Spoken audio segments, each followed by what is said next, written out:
unser Grund war, was hatten die Komponisten im Kopf gehabt? Was war ein romantischer deutscher Posaune Klang?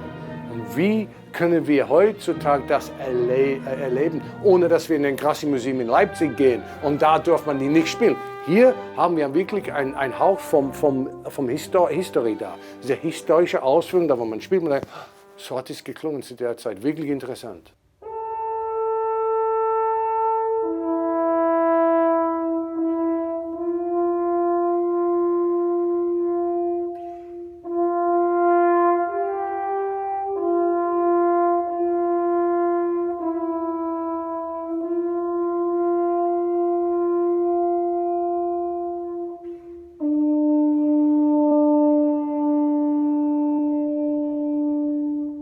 Jeder Komponist hat eine Sprache, eine Art von Kommunikation im Klang. Wenn man diesen Klang versteht im Kopf und ein Instrument in der Hand hat, das spricht genau dasselbe Sprache, man sagt, ich möchte so klingen und man geht, und es funktioniert, dann die Musik kommt wirklich am Leben, das ist wirklich schön.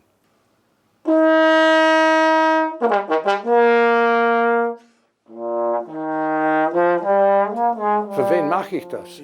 Das mache ich für mich selber, weil ich besessen mit der Posaune bin. Es ist einfach wie ein Kind mit Spielzeugen, das ist wunderbar, ich habe so viele heraustesten. So, aber das handelt sich wirklich um diese, was ist Instrumente, die sind so interessant, das ist schön. Aber die sind für verschiedene Leute geeignet. Die sind für junge Leute, so diese History wirklich erleben können. Das ist Living History sozusagen. Für Young Profis, die eine Stelle in wirklich ein deutsches Orchester, wenn ihr in das Orchester kommen wollen.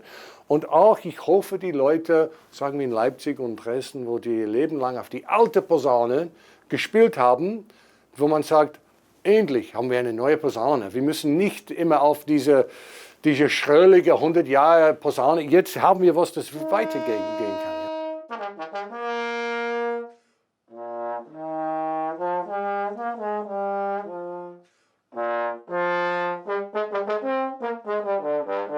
I think all of us really wonder what it must have been like to live in a different time, to wonder what it was to be a Roman or to be around in the medieval times.